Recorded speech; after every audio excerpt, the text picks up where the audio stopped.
कृष्णा पंडित।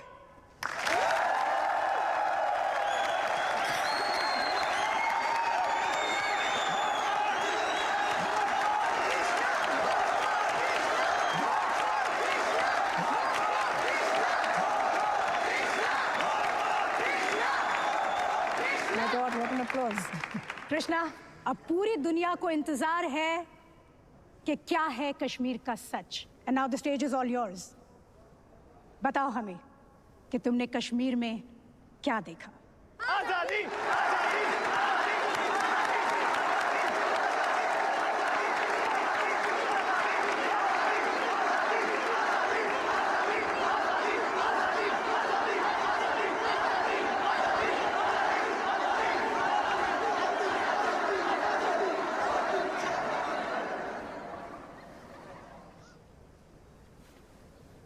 मैंने देखा एक खुला आसमान। उस आसमान के नीचे हिमालय के खूबसूरत पर्वतों से घिरी एक जन्नत है और उस जन्नत में एक ऋषि आते हैं और वहां के एक पर्वत पर बैठकर सालों तपस्या करते हैं। तपस्या यानी रिसर्च। वो रिसर्च करते हैं ताकि उस जन्नत से ज्ञान की गंगा बह सके। उन ऋषि का नाम था ऋषि कश्यप और उन्हीं के नाम पर इस जन्नत का नाम रखा गया Kashmir. Good opening, very inclusive. फिर मैंने देखा शंकराचार्य केरला से पैदल चलते हुए कश्मीर पहुंचे। केरला से कश्मीर।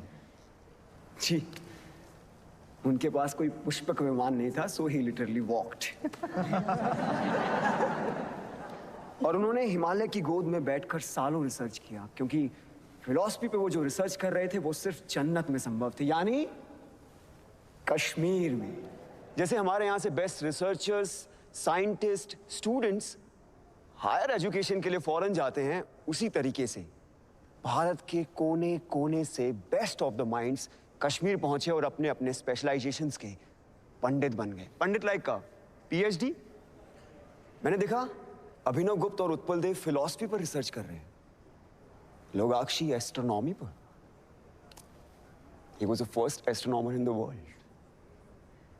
चरक और वाग्भट आयुर्वेद पर, Sushruta medical science, Panini grammar, Vateshwar trigonometry, Suyya hydraulic engineering, Jain Bhatt law, Kalidas और Rudrata Sanskrit literature, Bhama aesthetics, Sharangdev musicology, Vasugupta और Somananda Advaita, Kalhana history, Vishnu Sharma moral science, Panchatantra उन्होंने ही लिखा। मैंने देखा राजा ललितादित्य के शौर्य और पराक्रम को, मैंने सुना ललेश्वरी के वाक को। ये जो हम फिल्में, टीवी, थिएटर, वेब सीरीज, यानी जो कुछ भी हम नेटफ्लिक्स पे देखते हैं, ड्रामा, इस ड्रामा की साइंस यानी नाट्य शास्त्र, जिसे 5वां वेद भी कहा गया है, उसे भरत मुनि ने कश्मीर में ही लिखा। मैंने देखा धीरे धीरे इन हजारों लाखों पंडितों ने कश्मीर को असली जन्नत बना दिया। Kashmir became the seal of quality. इसीलिए ग्रीक्स ने कहा था Kashmir is the cradle of civilization. Kashmir first millennial की सिलिकॉन वैली थी। ये सब mythology, it's all a lie. Bingo. Don't worry, I think this is all a built up. ये झूठ है और मुझे भी लगता है, क्योंकि हमें तो किसी स्कूल में, कॉलेज में या फिर मेन स्ट्रीम हिस्ट्री की बुक में ये सब नहीं पढ़ाया गया। क्यों मैम? ये झूठ है ना, तभी तो नहीं पढ़ाया होगा। लेकिन अगर ये झूठ है तो फिर बुद्धिस्ट कश्मीर क्यों आए? नागसेन और रवि गुप्त क्यों आए? वो इसलिए आए क्योंकि Kashmir was the centre of knowledge. ये इन्फो वॉर, नॉलेज का वॉर आज का नहीं है, सदियों से चला आ रहा है। अगर ये झूठ होता तो 1300 में इस्लामिक टायरेंट्स कभी भी कश्मीर में इन्वेड नहीं करते। उन्होंने इसलिए इन्वेड किया क्योंकि उनको पता था कि Kashmir was the world centre of knowledge, और जिसका नॉलेज पे कब्जा वो पूरे वर्ल्ड पे रूल कर सकता था। लेकिन एक प्रॉब्लम था, आप जमीन पे कब्जा कर सकते हो, लेकिन ऐसे इवॉल्व पंडितों के, आई मीन स्कॉलर्स के फ्री माइंड पे कैसे कब्जा करोगे? तो फिर शुरू हुआ एक नया सिलसिला।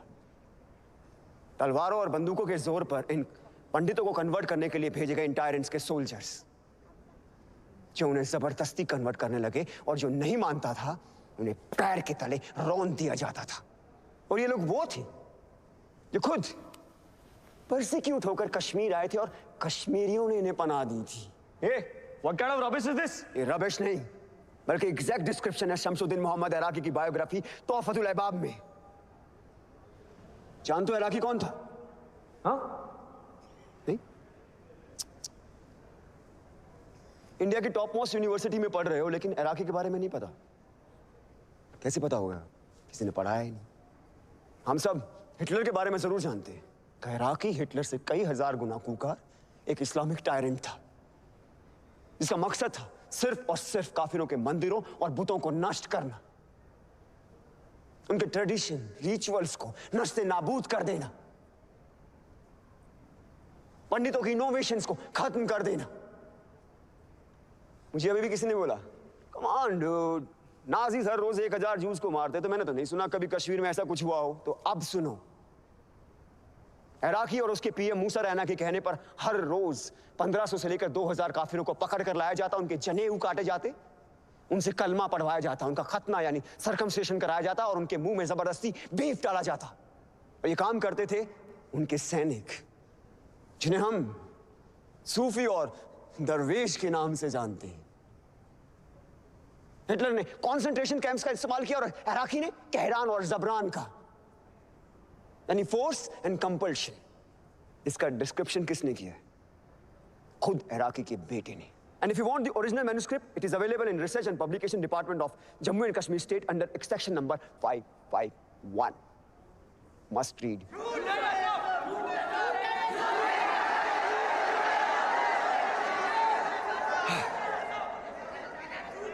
कश्मीर का सच इतना सच है कि हमें हमेशा झूठ ही लगता है। इस इंडिपेंडेंट इंडिया में, इस डेमोक्रेटिक इंडिया में, इस सेक्युलर इंडिया में उन्हें एक बार फिर तलवारों और बंदूकों के जोर पर मार काट के निकाला गया। गलत चले, गलत चले।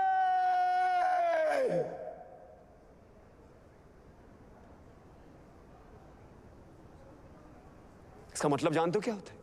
रलिव मतलब कन्वर्ट, सलिव मतलब रन, गलिव मतलब डाई। अपना धर्म बदलो, भागो या मर जाओ। ये उनका 7th एक्सोडस था, और इस बार मामूली एक्सोडस नहीं था, इस बार था जेनोसाइड। और कहानी यहीं खत्म नहीं हुई। उन लोगों का एक बार फिर जेनोसाइड हुआ, जो ना इराकी ने किया, ना टेररिस्ट ने किया, और ना स्टेट ने। जो किया हमने और आपने आप सब ने, जब हमने उन्हें अपने दिल और दिमाग दोनों से निकाल दिया। और ये था रियल जेनोसाइड। ये सब झूठ है। There was no real genocide. We don't want your fake propaganda. Listen Krishna, जो तुमने देखा वो बताओ, ज्ञान मत पेलो। जो हमने पढ़ा नहीं वो हिस्ट्री नहीं, जो हमने देखा नहीं वो हुआ नहीं, तो कश्मीर में जेनोसाइड हुआ ही नहीं। और कोई सच बोले तो ज्ञान मत पेलो। Now he'll prove his own hypothesis wrong. I don't bet on ordinary horses. अरे जिस नॉलेज के लिए कश्मीर क्रेडल ऑफ सिविलाइजेशन कहलाता था, कभी हमने उसने नेशनल हेरिटेज की तरह समझा ही नहीं। और आज ये भारत का नॉलेज सेंटर एक्सटिंक्ट होता जा रहा है, हमें उसकी खबर भी नहीं। से शेम शेम शेम। हमने मरने वाले को क्यों मार दिया? क्यों मरने वाले सिर्फ कश्मीरी थे, ना कि भारतीय? 1990 में सिर्फ कश्मीरी हिंदुओं को नहीं मारा गया, बल्कि तमाम मॉडरेट मुस्लिमों को भी मार दिया गया। यही नहीं, सिख, बुद्धिस्ट, क्रिश्चियन, डोगरा, गुज्जर, दलित, जिसने भी टेररिज्म के खिलाफ आवाज उठाई उन्हें मार दिया गया। यहां तक कि अरे यार, कश्मीर की सोल तक को मार दिया गया। थिएटर, आर्ट, म्यूजिक, लिटरेचर सब बंद कर दिए गए। 1996 में एक सिनेमा हॉल खुला तो वहां गोलियां चला दी, पीपल डाइड। कितने टेम्पल्स को तोड़ा गया, उनको आग लगाई गई। क्या वो सिर्फ टेम्पल्स थे? क्या वो सिर्फ बुतों का घर थे? क्या वो भारत का फाइनेस्ट आर्किटेक्चर नहीं थे? क्या वो भारत के महान इतिहास का प्रतीक नहीं थे? क्या वो भारत का स्पिरिचुअल सेंटर नहीं थे? Indian architecture, Indian heritage centre, Indian spiritual centres को डिस्ट्रॉय कर देना क्या एक कल्चरल जेनोसाइड नहीं है? Stop this rhetoric. Talk facts or shut up. बोलने दो उसे, मैं सुनना चाहता हूँ। मैं भी। बोलो कृष्णा।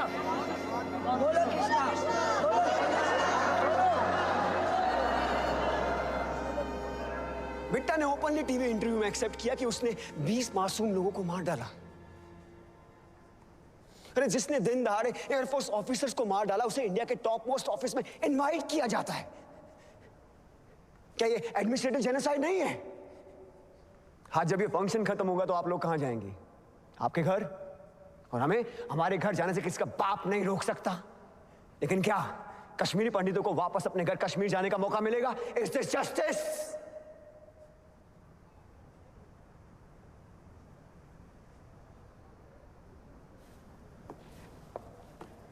मैं तो एक स्टूडेंट हूं, सो कॉल्ड भारत का यूथ, द फ्यूचर। मैं दुनिया के बारे में ज्यादा जानता नहीं, लेकिन इतना जरूर जानता हूं कि जिस राष्ट्र में राइट टू जस्टिस नहीं, वो राष्ट्र कभी विश्व गुरु नहीं बन सकता ना। राधिका, प्रोफेसर राधिका मेनन, आपने एक बार मुझसे कहा था कि हर कहानी में एक विलन होता है। बिल्कुल होता है, लेकिन उससे बुरा विलन कोई नहीं जो एक बच्चे से उसकी मां को छीन ले। कहा जाता है कि जिस जमीन से आपकी जड़ें जुड़ी होती है ना, वो जमीन आपकी मां होती है। तो हां, है कश्मीर मेरी मां। मेरी मां का नाम शारदा था, ये उसकी कहानी है। मेरे भाई का नाम शिव था, ये उसकी कहानी है। तो ये कहानी सिर्फ मेरी मां की नहीं है, आप सबकी भी मां की है।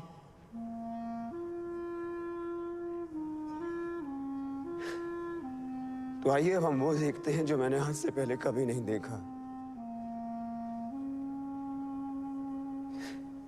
और आप खुद तय करें कि कौन है गुनहगार, किसे मिलनी चाहिए सजा। और अंत में अपने दिल पर हाथ रखकर तय करें कि आप कैसे करेंगे इसका प्रायश्चित, और क्या है आपका ह्यूमैनिज्म।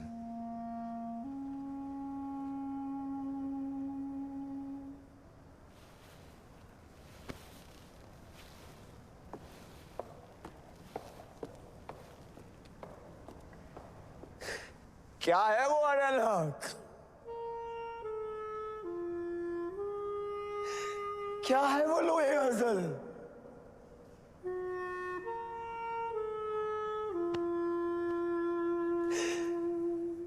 इस दिन का वादा था,